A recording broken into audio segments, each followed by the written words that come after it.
Fala rapaziada, hoje a gente vai falar do Tai Lung, que pra mim é um dos melhores vilões de Kung Fu Panda. A história dele não é apenas sobre poder e vingança, mas sobre o peso das expectativas que as pessoas, principalmente seus pais, colocam em você. Vocês gostaram do vídeo que eu fiz sobre o Lord Shen, analisando a trajetória dele e a psique doida desse personagem? Por isso, eu voltei com o Tai Lung. Será que ele poderia ter seguido um caminho diferente? Será que ele é realmente o culpado do seu destino? Vamos ver. Sua história começa como a de um prodígio encontrado por Shifu ainda bebê. O Tai Lung foi adotado e criado como um filho, e desde cedo ele demonstrou um talento natural pro Kung Fu, ele era um prodígio. O que levou o Shifu a acreditar que ele estava destinado a se tornar o dragão guerreiro, colocando muita pressão nele. Eu não diria que essa pressão foi propositalmente tóxica, eu acho que o Shifu realmente acreditava que não existia outro caminho possível, e eles pareciam ter uma relação de pai e filho, e é justamente por causa dessa relação que existia um peso enorme para atender às expectativas de Shifu e alcançar o título. O Tai Lung treinou incansavelmente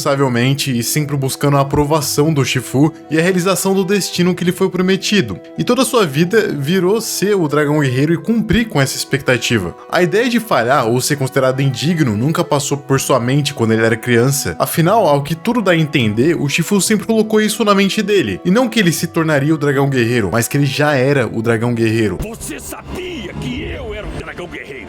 Você sempre soube. E quando o mestre Oogway decidiu que ele não estava pronto para receber o pergaminho, foi como um golpe que quebrou ele ao meio. Porque isso aqui não foi só uma rejeição, mas uma destruição de tudo que ele acreditava ser o seu destino. Tudo que ele sabia sobre si mesmo era que ele era o dragão guerreiro, ou seja, quando o Oogway negou seu destino, ele também negou sua identidade. O sonho que ele havia perseguido a vida inteira foi arrancado de suas mãos. E eu já disse e eu vou continuar dizendo, os principais vilões de Kung Fu Panda são aqueles que acreditam que têm algum conhecimento sobre o destino dos outros. Oogway, me desculpa, mas você, sua tartaruga velha, não me cheira nada bem. Seu vídeo tá chegando.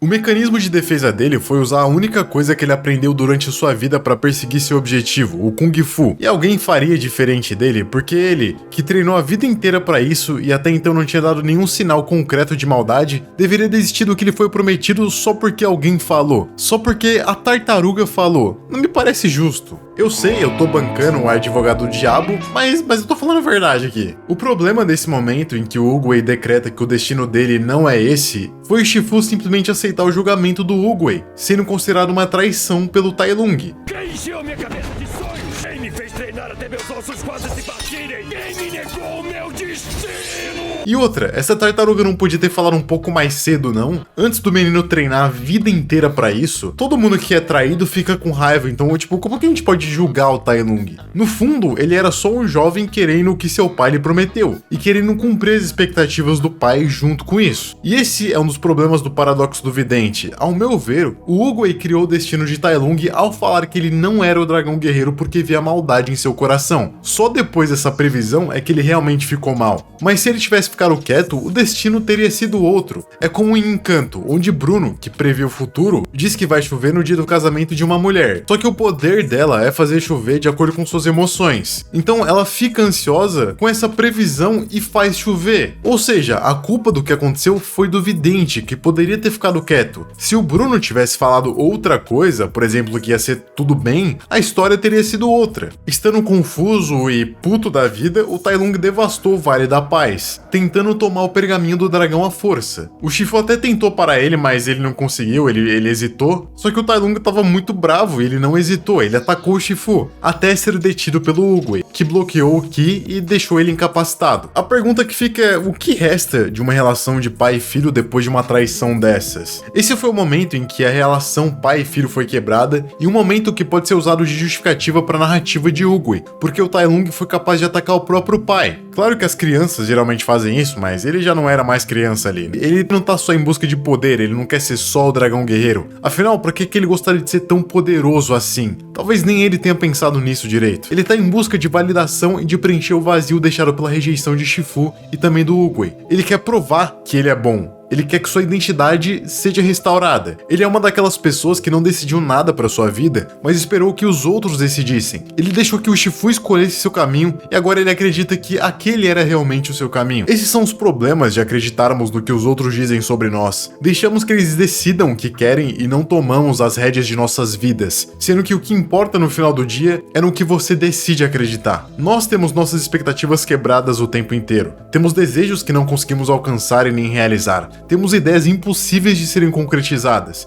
Temos uma mente que nem sempre trabalha como nós queremos. Estamos acostumados a não termos as nossas expectativas cumpridas. Mas o que acontece quando uma pessoa acostumada a sempre ter tudo enfrenta a sua primeira grande decepção? O Tai Lung era como uma criança que teve tudo em sua vida. E na primeira decepção ele se revolta contra todo mundo, tentando moldar o mundo do jeito que ele quer. O problema disso é que nenhum homem pode moldar o mundo. O mundo é uma força por si só. O próprio conceito de destino em Kung Fu Panda mostra isso. Isso me lembra completamente do budismo, onde Buda teria ensinado que o sofrimento vem principalmente do apego. E nesse caso, o apego ao desejo de ser o dragão guerreiro e ter a validação de seu pai. Ele nunca ao menos pensou que talvez estivesse tudo bem não conseguir o que Shifu teria lhe prometido, e talvez com todo aquele treino ele virasse um verdadeiro mestre do Kung Fu, se tornasse um dos 5 Furiosos. Mas não, ele queria aquele pergaminho lá, e nada mais servia. E esse é um peso que as expectativas causam em nós, principalmente quando uma figura materna ou paterna coloca essas expectativas sobre nós, ou quando colocamos essa pressão sobre nós mesmos. A gente começa a acreditar que se não for exatamente daquele jeito, a nossa vida acabou, que é o fim da linha. Sendo que, na verdade, a vida continua independente dos nossos objetivos serem alcançados ou não. Devemos ser adaptáveis de acordo com a nossa sorte, e nem sempre vamos conseguir tudo o que queremos, mas isso não quer dizer que o que temos seja ruim. Ele também é um exemplo clássico do paradoxo do vidente, onde a tentativa de evitar um destino inevitável acaba levando diretamente a ele. O paradoxo do vidente continua por um longo tempo no primeiro filme, principalmente quando Oogway avisa que o Tai Lung pode voltar e para tentar impedir, o Shifu manda um mensageiro ter certeza de que ele nunca vai sair da prisão. Só que por causa da pena desse mensageiro, ele consegue se soltar com uma das melhores cenas de todas as animações, a fuga do Tai Lung.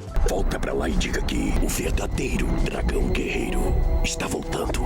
Essa fuga é outro momento incrível, porque após anos de encarceramento, ele escapa de forma implacável e quer se vingar e quer provar que ele é o dragão guerreiro. Fora que a luta dele contra o Shifu é uma das cenas mais da hora do filme, assim como contra os 5 Furiosos. Essas lutas só mostram que ele não tá mais do lado bonzinho. Agora, conquistar o pergaminho é questão de honra, ele não quer mais ser o herói. E depois, ele subestima o Po, acreditando que o poder físico e a habilidade marcial são os únicos caminhos para a vitória. Ele usou tudo que ele aprendeu durante a vida. E é por isso que esse filme é tão sensacional. Ele passa a mensagem de que o esforço supera o talento natural. Também que a sorte pode te ajudar um pouquinho, porque o Po deu muita sorte. E quando ele é derrotado, ele olha o pergaminho do dragão, que diz que a verdadeira força vai além do físico e que a aceitação e a compreensão são tão poderosas quanto a força bruta. É claro que ele não percebe nada disso. Mais uma vez, ele procura em outro lugar algo que estava dentro dele mesmo. Ele se recusa a olhar para si mesmo naquele pergaminho, porque no fundo, ele viveu a vida inteira o sonho dos outros e não sabe quem ele é. Ele não tem para quem olhar vendo aquele pergaminho. Ele é totalmente dominado pelo desejo de vingança que nem é dele. E ele é só isso, o desejo de vingança por não ter realizado o sonho de outra pessoa sem nunca de fato ter vivido para si. É claro que em Kung Fu Panda 4 ele teve uma certa redenção, que mesmo que a gente não goste, é canônico e existe infelizmente. Lá ele tava todo engraçadinho depois de ter sido trazido de volta pela Camaleoa, mas nada demais aconteceu além dele dar uma moral pro Po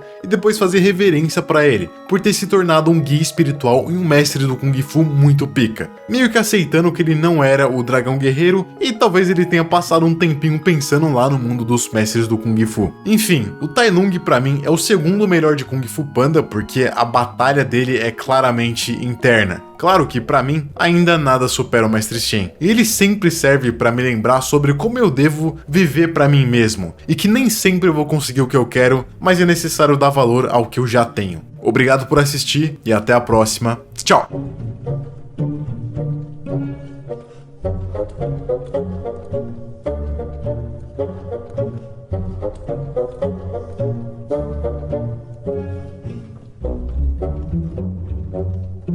아무래도